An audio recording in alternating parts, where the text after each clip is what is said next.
Integrasyon ng 5ES sa pagtuturo sa Pilipino sa paglinang ng antas ng kaalaman ng mga mag-aaral sa Baitang 5 ng Paaralang Elementarya ng Rosario.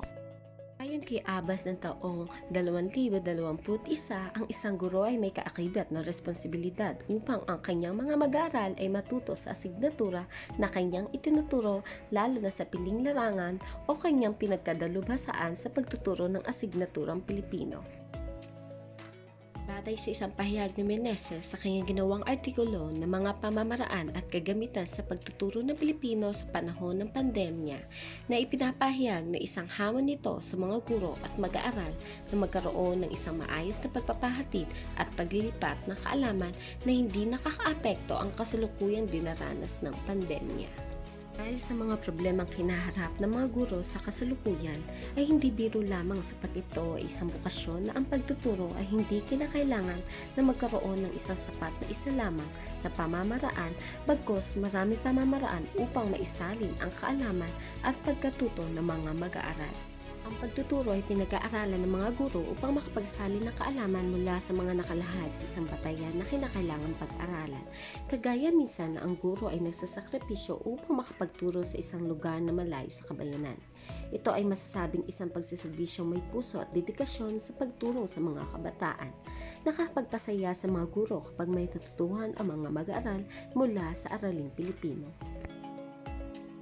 Pag-aaral na ito ay nagnanais na tayain ang kabisaan ng 5ES bilang pamamaraan sa pagpapataas na antas ng kaalaman ng mga mag-aaral sa Baitang 5. Mga katanungan: Una, ano ang antas ng kaalaman ng mga mag-aaral batay sa panimulang pagsusulit?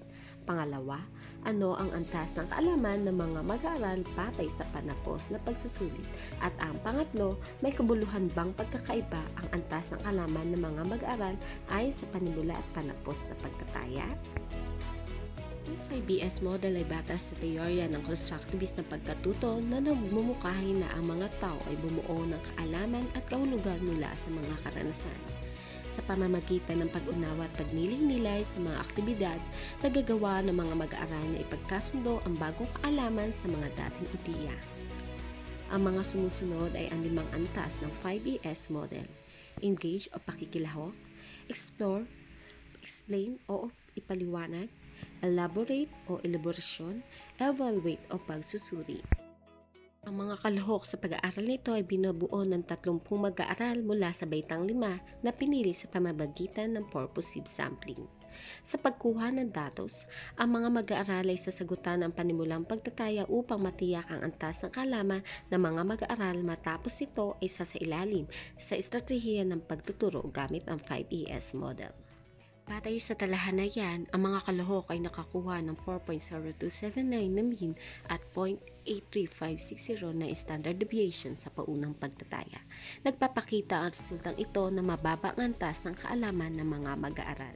Sa panapos na pagtataya, ang mga kalahok ay nakakuha ng 19.7809 na mean at 0.97890 na standard deviation.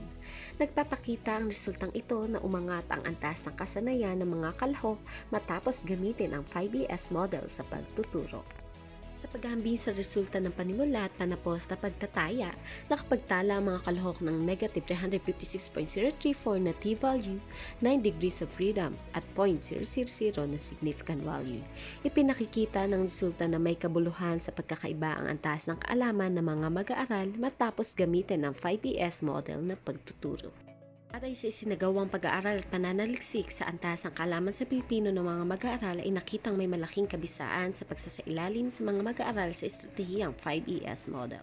Mga nakalap na datos at pagbibigay interpretasyon, maliwanag na naging malaki ang kaibahan ng antas ng kaalaman ng mga mag-aaral sa Baitang 5 mula sa paunang pagtataya patungo sa pangwakas sa pagtataya. Sabing isang maganda at matagumpay na interbensyon ang 5ES model sa pagtuturo ng Pilipino upang maitaas ang kahandaan at kasanayan ng mga mag-aaral, hindi lamang sa antas ng kaalaman, gayon din sa pagbabasa. Batay sa naging resulta ng pag-aaral at nagawang konklusyon, iminumungkahi na ipagpatuloy ang estratehiya, higit na paigtingin at palawakin ang interbensyon sa pamamagitan ng pagbibigay pondo ng paaralan para sa programa, ang pagdaragdag ng mga suplementong panturo upang malinaw ang kasanayan ng mga guro at ng mga mag-aaral ay minumungkahi din.